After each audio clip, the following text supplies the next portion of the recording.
Hopefully you can see me well. You are propped up on my toothbrush and toothpaste that's stuck to the mirror. Good morning! Welcome to day 3 of the egg fast. I'm actually feeling really great today. Nothing like I felt yesterday. I was kind of tempted yesterday to go to Planet Fitness. Didn't do it. I was kind of tempted to do yoga. Didn't do it. I could barely talk to people or on here. Like, you saw how short the video was. It's like 11 something minutes, which, as you've seen on the other videos on my channel, my videos are usually very long. But I had zero interest in talking, thinking, just trudging through the day. And then finally, of course, when I start chugging water around, I think it was around 4 or 5, I started feeling great. Go figure. I'm pretty 100% positive that I was, again, as I've said many times in the other video, dehydrated. It's very, very easy to get dehydrated on this diet because some reason. Oh, and by the way, I'm getting ready for the day, so that's why I look like this. I didn't even explain it. Now it's been explained. So one thing that's been bothering me, and I'm guessing probably bothering other people, how dirty my back porch is. And I'm going to clean it up today, and you're going to come along after I'm done doing my hair. I was tempted to go to the gym today, but I am very afraid that I'm going to just not have any energy for work. And most likely if that happens, it's going to be busy. It's like the law of, oh, if you're tired, it's going to be busy. If you're full of energy, it's going to be so slow, you'll get tired. That's the way my days usually go at work. Yeah. The diarrhea fairy did not visit me yesterday. I am grateful for that. I don't think I had any bowel movements yesterday, so that's a positive. Now, I was scary tired yesterday. Like, I would sit down at work for a brief moment and close my eyes and almost fall asleep. And I'm not like that. I can close my eyes, and it is hard for me to fall asleep. Like, even at night, it takes me a while to get to sleep.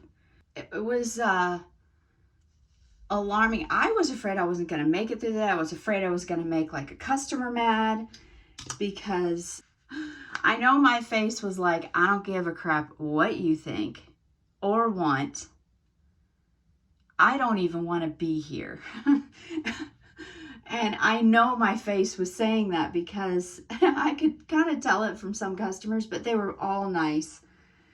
We did have a customer who, she was asking so many questions, and then just asking like things that it's like she was asking if we would be able to bring, because we sell washers and dryers as well. We do a lot of stuff there, but we sell like Speed Queens, brand new, sometimes used, but usually brand new. And she was asking if we could deliver it in her house up 3 flights of stairs. We can. It's very expensive, but we can. I just was like, it's very expensive. She'll probably be back next week, but she was asking things that I have never heard before, like different agitators that used to be in the Speed Queen and now they're a different one. And she's like, yeah, it actually washes different. And I'm like, I don't know what you're talking about. But yet clear-minded me would have been like, yes, I do know what you're talking about. They designed the agitators in the old Speed Queens different, just slightly different from the new Speed Queens. But my brain had checked out. So it was like, I don't know what the freak you want. I have no idea. No idea. I think I'm about to start because I usually get teary-eyed and feeling sad about things. Well, I was feeling sad about the fact that I don't have a lot of close friends, and it's not really because of them, it's because of me. I've been burned in the past so many times with close friends. Not the close friends I have now, but ones that are out of my life. That I'm not wary of people becoming friends with me. I'm wary of me and how I react in a friendship. Because when I become a friend with somebody, I devote myself to them. Like, we'll go everywhere together, we'll do everything together, and I lose sight of my family, my husband, my kids, work, like everything. They become priority. And so, and it's not their fault. Also, I do tend to, not all my friends, attract narcissists. And it's probably because I was raised by a narcissist, and I'm attracted to that because I also have done that in my love life. Like I said, I don't know, I think I've said it in the past that I've been married 3 times. And the first one I was married to for 10 years, he was a narcissist. He was abusive, very much so. And I left him, and immediately, so stupid, I was 27 years old when I met him, and he was 20. And he was a baby and a narcissist. And that, it was an okay relationship. I never felt right about the relationship. What we should have done is just dated and not married. But I need to go through all that. There's a lot of past stories that it's hard for me to talk about because I made so many dumb decisions, and yet I have risen out of most of them. Yeah, but then I finally did meet Ryan, which I'll have to tell you that story. It's really funny. I'm not telling you right now because it's a long story. And that's why.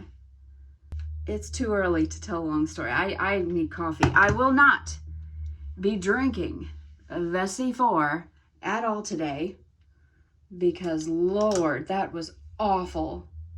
What a dumb idea of mine. See, that's why I say I still make bad choices. Because that C4, ugh. I felt like I was losing my mind. Because, it makes you really shaky. It makes your heart rate go up. And I was horribly exhausted on top of it. I was just mentally just trying to keep it together. Like, I'm going to lose my freaking mind. Yeah, so no C4 today. Don't need it. I'm okay if I'm tired. I'd rather be tired and know what's going and feel sane than tired and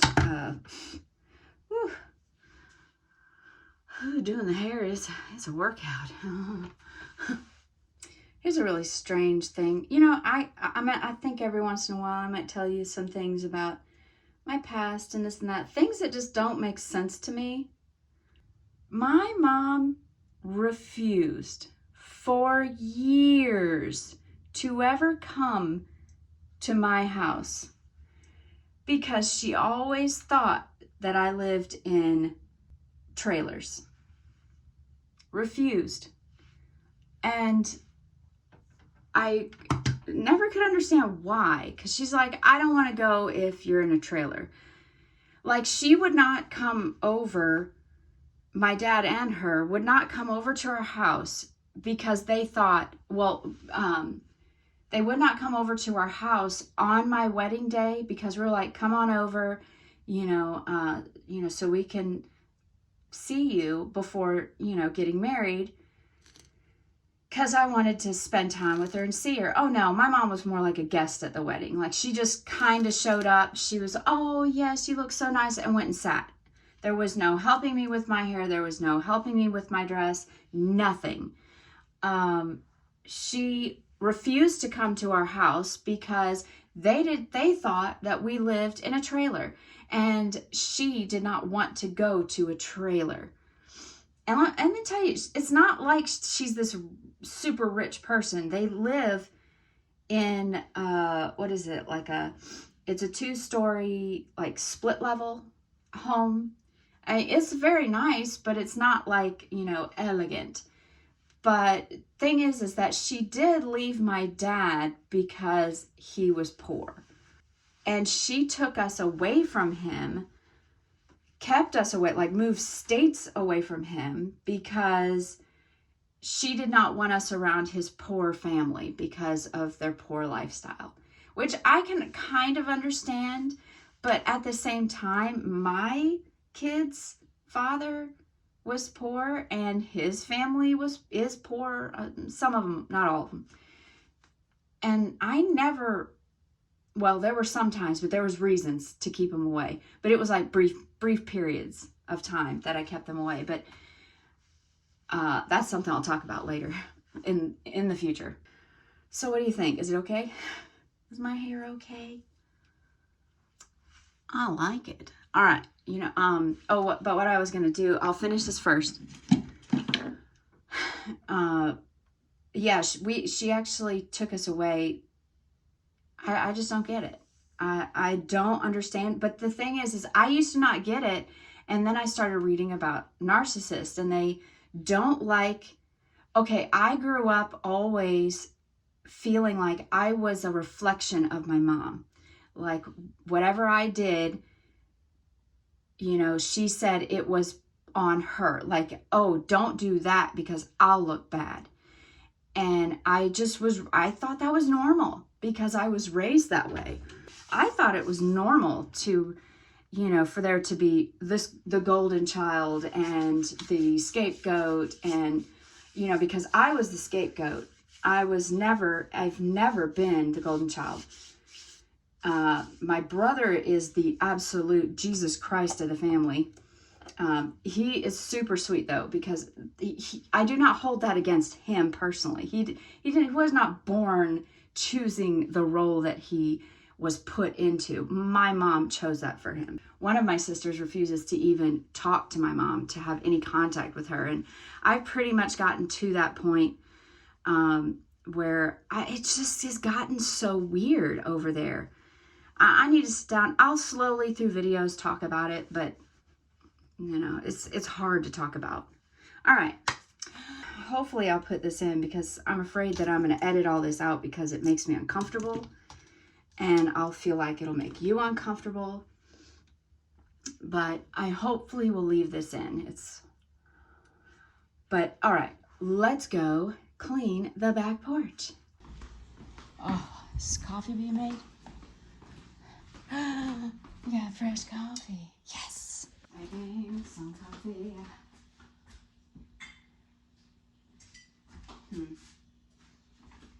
I have all these cat. Yes, I love cats. My cat is my spirit animal. I love cats. I love dogs too. We're actually thinking about getting a dog. I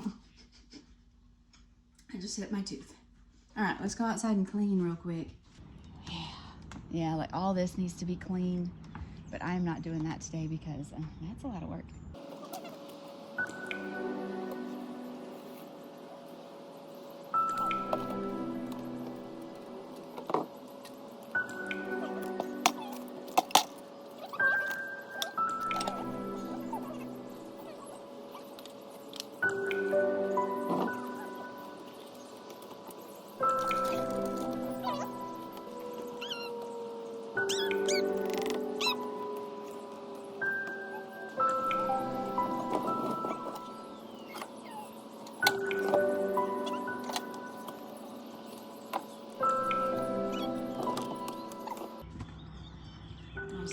cracked one of these and tried to fix it.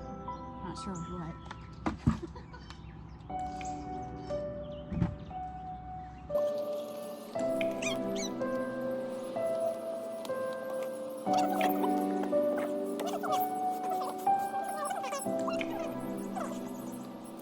I'm leaving the seed on the table because the squirrels enjoy it, and the birds.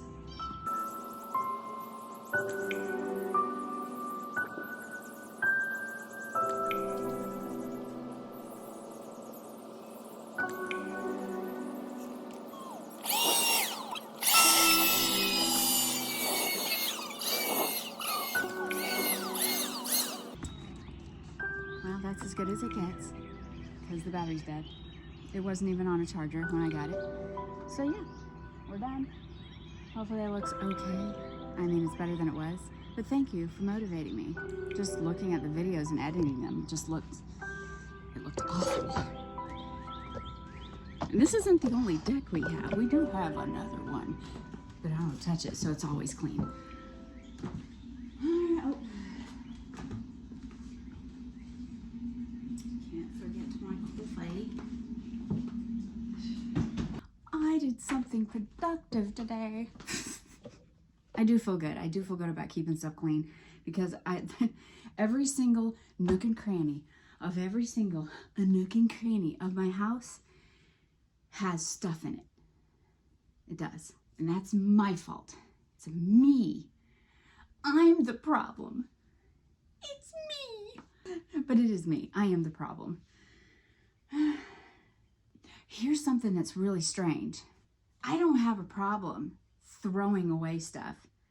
I just have a problem with accumulating so much stuff. Yeah, like it's like the ADHD thing. I just accumulate this massive amount of each item of things, and then I get so overwhelmed that I won't, clean up after myself. I'll just get like very, very overwhelmed. But I can throw stuff away. Like if I go through my drawers, I always, will be like, okay, this bag needs to go to the thrift store or to charity or, all this trash that, it just throw it away. Get rid of it. Donate it. My husband, on the other hand, super clean, very clean, like wonderful person. It's really funny how we work. Very organized, very clean, but hates throwing away stuff. And this is actually in his family. It runs in his family. So I'm thinking it's genetic because his uncle, who recently passed away, we all went to his house to, organize stuff. And now you think my house is bad? No. So much stuff everywhere because he never threw stuff away, but he always seemed to put together and this and that. And even his mom is kind of that way. She is very put together, a wonderful woman, but she has lots and lots of stuff. So maybe that's the reason why I feel so comfortable with his family, because they're a lot like me. They just accumulate stuff.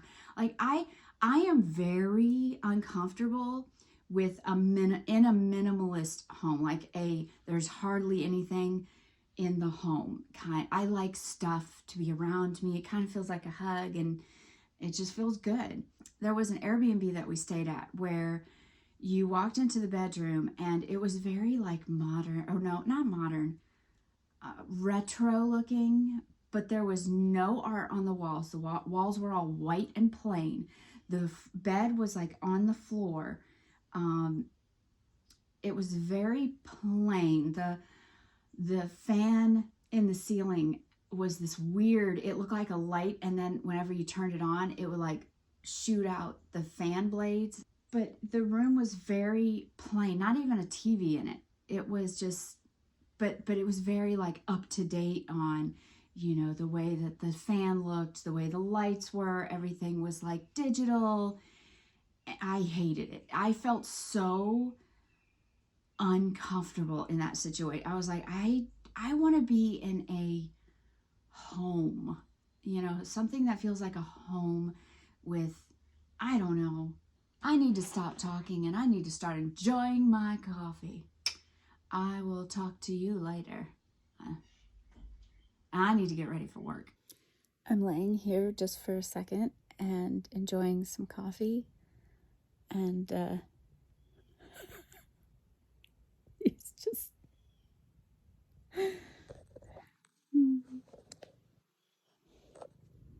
Say hey. Say hey, Prancer.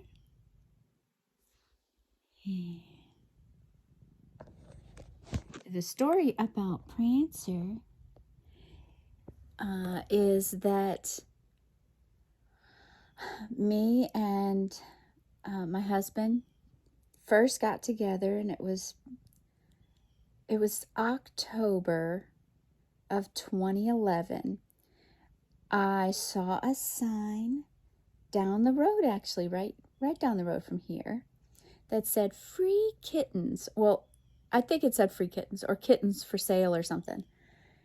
And I was like, well, I'll go in, I'll see, because I didn't have any cats at the time, and I've always grown up around cats and dogs, but cats are, for me, they're just easier. They kind of just take care of themselves, kind of.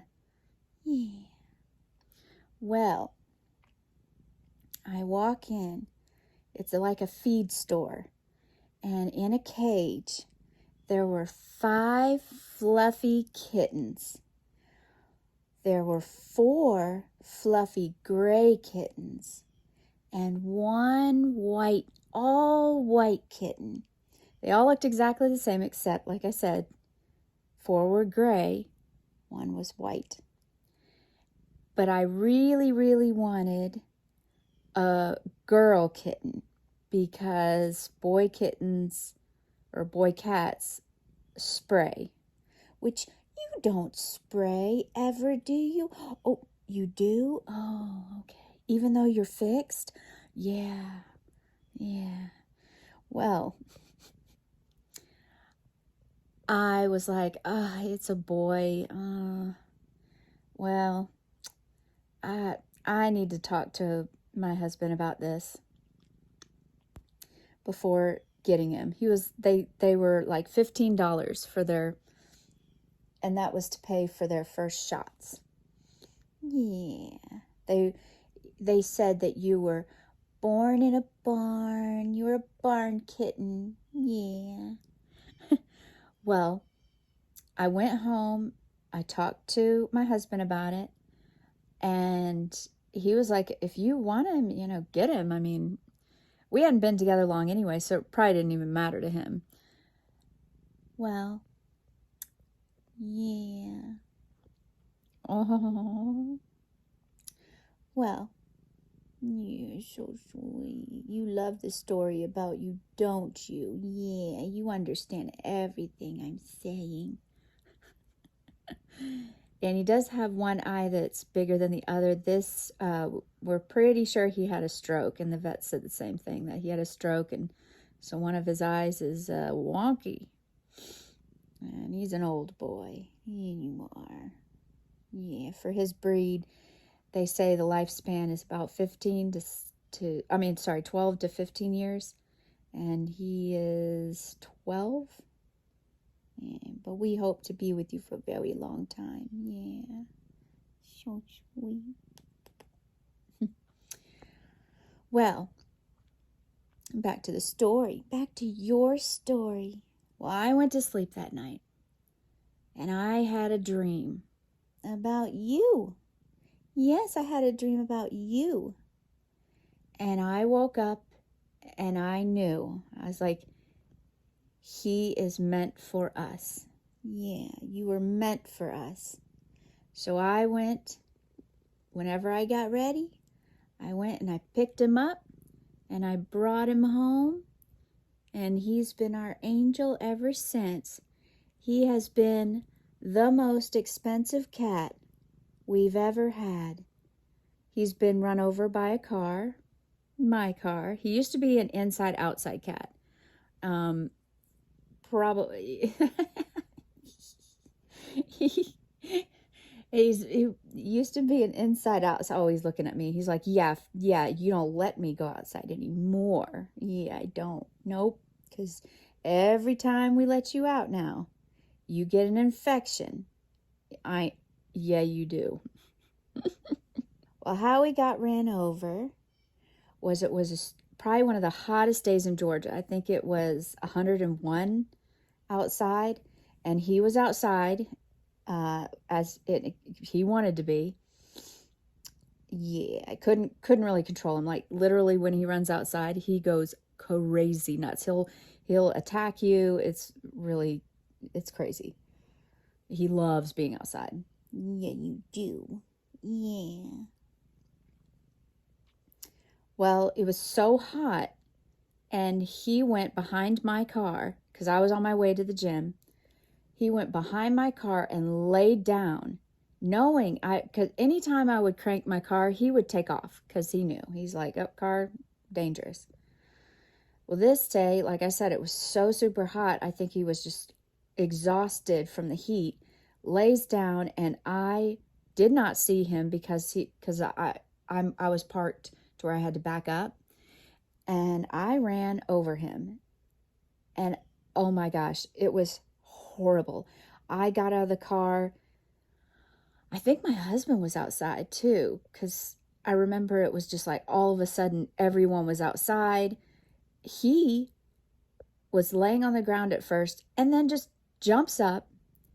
A little blood came out of him, out of his bottom, and then runs off.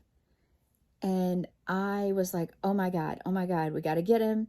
We brought him to the emergency room. I'm crying, thinking, oh my God, I've killed him, even though he was still alive. And yeah. And we brought him to the emergency vet because, of course, it was a Saturday or Sunday. Of course it was. Yeah. And they did an x-ray on him. They said he had an injured bladder, but it was nothing that couldn't naturally heal. They gave him some pain meds. Yeah, gave you a little pain meds. And no broken bones, nothing. I completely ran him over and still kicking. Yep. He has had work done on his face. That's why his eyes look wonky as well. Like one looks higher than the other, because he's had a half a facelift from him going outside, getting his paws dirty, and then scratch, because he has double daggers. Like his claws are double the size of normal cats, and when he cuts, he slices his face. So we have to trim them. Yeah, we gotta trim them, keep them nice. Yeah, so sweet. You're so sweet. Yeah, and that has happened 2 times. One time was on this side of the face, and his surgical scars go all the way up to here. And on this side, he did it again, went outside, because after this, we were like, you're done going outside. That cost us, I think, about $1,000 to get the infection out. Because, okay, here's the thing. Like, even the vet looks at me and they're like, well, how did you not tell that he had an infection? Because that's what happened first, is he had pierced himself, it got infected, and it blew up.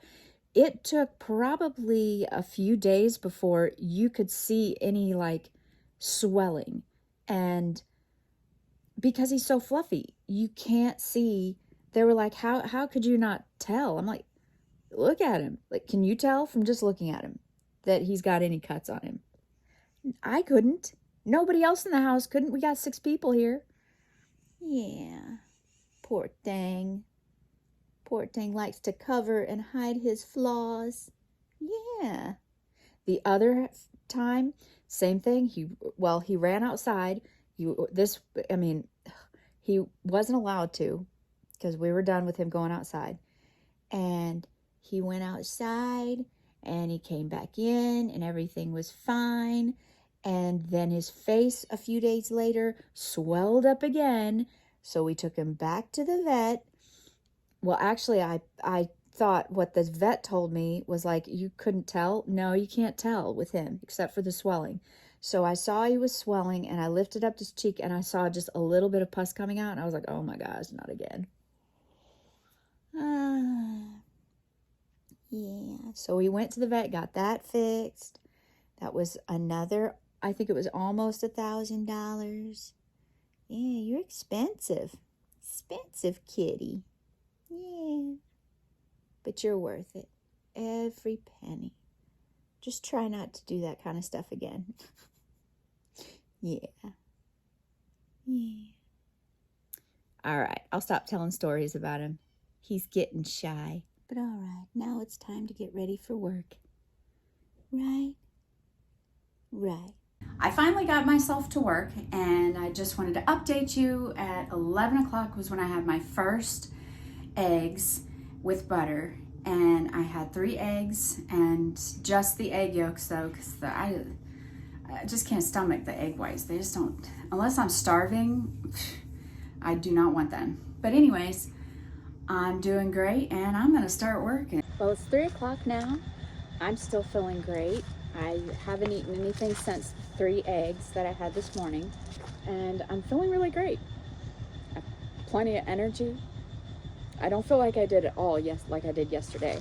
That was awful. I feel actually pretty normal, just maybe a little bit thirsty, but I've been drinking water, so it's going good. Good morning. It is morning of day 4 of the egg fast diet. I know I look rough. I washed off all my makeup and I'm fresh faced. I know I didn't record any more from yesterday. I just wanted to relax. I was tired. I just wanted to, I just wanted to relax with my husband, and it was a very nice night, just very relaxing and wonderful. Then I had a horrible time trying to sleep last night. I think I went to bed around 2 and woke up bright and bushy-tailed, but still felt tired at 6.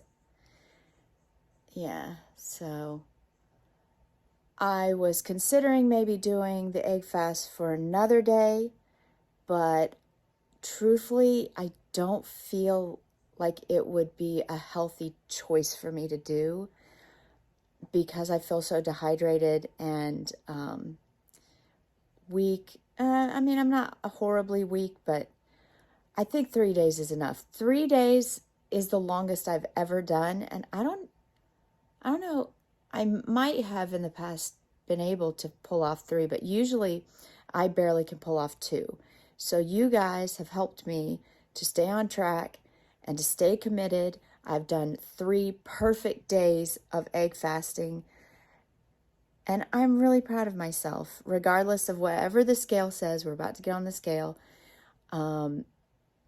Usually what I think is on an egg fast, you should lose around 3 pounds. Well, I'm sorry. I feel like you should lose around 1 pound a day because it is a fast, and if I lose 3 pounds and I already have lost 3 pounds, over 3 pounds, then that's a positive. So let's get on the scale. And ignore my toenails. 161. Woohoo! 161. All right, I'll take it. I think that's 4. I'll have to do the math. I'll put the math up. I already will do that. It's too early in the morning. I'm not wanting to think right now or do math, but I'm really proud of myself. And, but I just don't want to do this any longer. 3 days is the max for me. I mean, you can do it up to 5 days of what people say, and I'm sure that'd be fine, but I guarantee you the loss of weight will be so minuscule that, I know I'll feel like it's just not worth all that suffering. So it's a lot of suffering. And I can handle 3 days of suffering on eggs, which wasn't that bad. except for the dehydration. And I am ready to get hydrated again. I am ready to eat meat. I am so ready to get back into, my dirty carnivore lifestyle. And I will see you in the next video. Bye.